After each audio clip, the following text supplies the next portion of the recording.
Hello everyone, मेरा नाम प्रशांत है और मैं आज आपको इस वीडियो में एमएससी थर्ड सेमेस्टर की जो सेकंड बुक है न्यूक्लियर एंड पार्टिकल फिजिक्स उसके बारे में बताऊंगा। तो आइए स्टार्ट करते हैं। उस यूनिट का जो पहला टॉपिक है उसका नाम है type of interaction between the elementary particles. So let's start. सबसे पहला इंटीग्रेशन आपके पास आता है जिसका नाम है आपका ग्रेविटेशनल इंटीग्रेशन।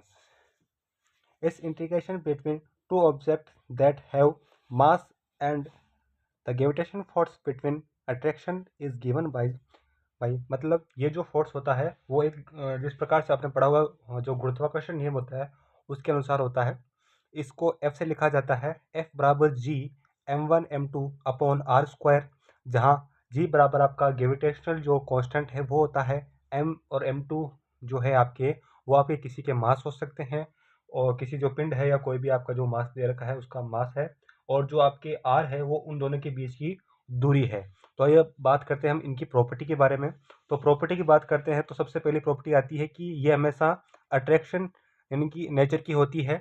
मतलब ये हमेशा हमेशा अपने आप को यानी कि जो पिंड होते हैं उनके बीच में क्या होता है, अट्रैक्शन फोर्स होता है। दूसरा होता है कि ओबे द इनवर्स स्क्वायर लो, यानी कि हमेशा ये इनवर्स स्क्वायर को फॉलो करती है। सेंट्रल फोर्स होता है ये आपका, और इसकी जो रेंज होती है वो काफ़ी लॉन्ग होती है।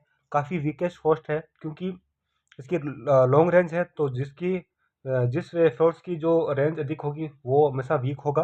और ये क्या करता है, ये किसी भी मीडियम पर डिपेंड नहीं करता है, तो it does not depend upper medium.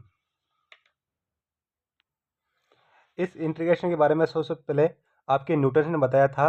तो the eigen Newton first propose idea of the gravity, और इसके बाद आपके सर आइंस्टीन आ गए थे, उन्होंने भी इसी इंटरेक्शन के बारे में बताया था। तो ये है, ये M2, ये M1 और M2 क्या है, आपके दो पिंड है और इनके बीच की जो डिस्टेंस है वो क्या है, R है। ठीक है। अब दूसरे इंटीग्रेशन अब हम बात करते हैं तो वो आता है आपका electromagnetic interactions. It is a interaction between the charge and, यानी कि ये भी एक प्रकार का चार्ज चार्ज का इंटीग्रेशन है। जिस प्रकार हमने ग्रेविटेशनल इंटीग्रेशन में पढ़ा था उसमें क्या थे, दो पिंड थे, यानी कि दो आपके स्थूल कण थे और इसमें चार्ज है।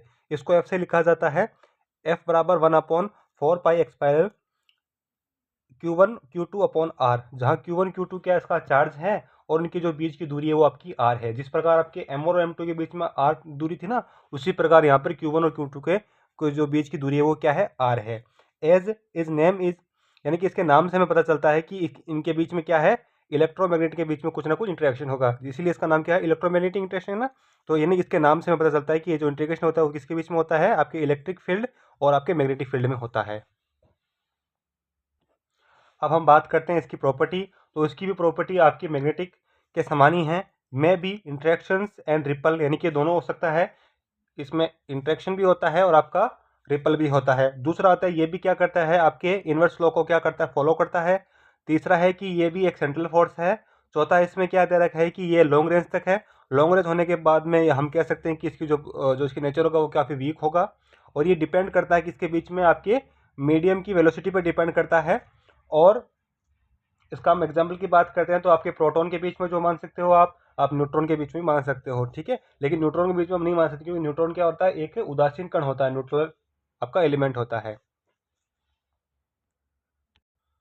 अब हम बात करते हैं तीसरे आपके इंटरेक्शन के बीच में, तो वो है आपका स्ट्रॉन्ग इंटीग्रेशन, यानी कि ये काफ़ी स्ट्रॉन्ग फोर्स माना जाता है, जो कि किस में पाया जाता है, आपके न्यूक्लियर में पाया जाता है। न्यूक्लियर में क्या होता है, आप जानते होंगे, जो प्रोटीन होते हैं, सॉरी, जो आपके प्रोटॉन होते हैं वो क्या होते हैं, आपके न्यूक्लियर से अटैच होते हैं ना, तो उनके बीच में काफ़ी स्ट्रॉन्ग पाया जाता है। ये भी सेम ही आप इसमें लिख सकते हो कि किस में पाया जाता है, आपके न्यूक्लियर में पाया जाता है। और इसमें भी क्या होता है, आपको रिपल्सन होता है कि हम जानते हैं कि जो इसके जो आपके आपका जो न्यूक्लियन होगा, जो नाभिक होगा, उसके अंदर क्या होगा, आपके प्रोटॉन होंगे और सेम प्रकृति के होंगे, तो उनके बीच में क्या रिपल फोर्स होगा। लेकिन आपका जो उसका केंद्र होता है, जो आपका नाभिक होता है, वो उन इलेक्ट्रॉन को अपनी ओर आकर्षित करता रहता है। तो उनके जो बीच में जो इंटरेक्शन पाया जाता है वो आपका कौन सा होगा, सॉलिड होगा। अब आप बात करते हो अब स्ट्रॉन्ग होता है। अब हम बात करते हैं इसके प्रॉपर्टी के बारे में। तो प्रॉपर्टी में सबसे पहले आते हैं कि ये बेसिकली ये भी आप क्या होता है, इंटरेक्शन होता है आपके बीच में, यानी कि ये भी एक दूसरे को अटैच करता है। दूसरा ये क्या करता है, ये आपकी इन्वर्स लॉ को फॉलो नहीं करता है। आपका ग्रेविटेशनल और जो आपका इलेक्ट्रोमैग्नेटिक जो था वो तो आपको क्या करता है, फॉलो करता है, बट ये जो स्ट्रॉन्ग इंटीग्रेशन होता है वो उनको फॉलो नहीं करता है। फिर तीसरी बात करते हैं कि ये सेंट्रल फोर्स नहीं होता है। चौथा इसमें दे रखा है कि इसकी जो इफेक्टिव रेंज होती है वो काफ़ी ज़्यादा होती है। ये चार्ज इंडिपेंडेंट होता है। इसमें ये किस पर डिपेंड करता है, आपके वो जो आपके इलेक्ट्रोमैग्नेटिक था वो तो आपके चार्ज पे डिपेंड करता है, बट ये चार्ज पे डिपेंड नहीं करता। ये किस पर डिपेंड करता है, उसके स्पिन पर डिपेंड करता है, उसके वेलोसिटी पर डिपेंड करता है, उसके ओरिजिन पर डिपेंड करता है। अब लास्ट आपका आता है इंटरेक्शन, आता है वो आता है आपका वीक इंटरेक्शन। ये आपका किस में के कारण होता है, ये आपके जो बीटा डीके होते हैं या कितने भी जो आपने डीके पढ़े होंगे, अल्फा डीके बीटा डीके होते हैं, उनके कारण होता है। तो this integration is responsible for the particle decay. ये पार्टिकल जो होता है ये भी काफ़ी आपका लो लो होता है काफ़ी, यानी कि इनसे आपके जो है इलेक्ट्रोमैग्नेटिक मान सकते हो आप इसके आप ग्रेविटेशन मान सकते हो, उससे काफ़ी लो होता है। विकेट्स फोर्स होता है। और ये क्या होता है कि ये आपके ग्रेविटी फोर्स से तो क्या होता है, वीक होता है, बट ये किससे स्ट्रॉन्ग, ये इससे इनकी जो रेंज होती है वो काफ़ी अधिक होती है। ठीक है। और सबसे पहले इस डी को आपको बीटा डीके में इसको देखा गया था। तो अब बात करते हैं इनकी सभी जो आपने पढ़े थे, आपके इलेक्ट्रोमैग्नेटिक था, आपका ग्रेविटेशनल था, स्ट्रॉन्ग था, वीक था, उनकी एक टेबल है।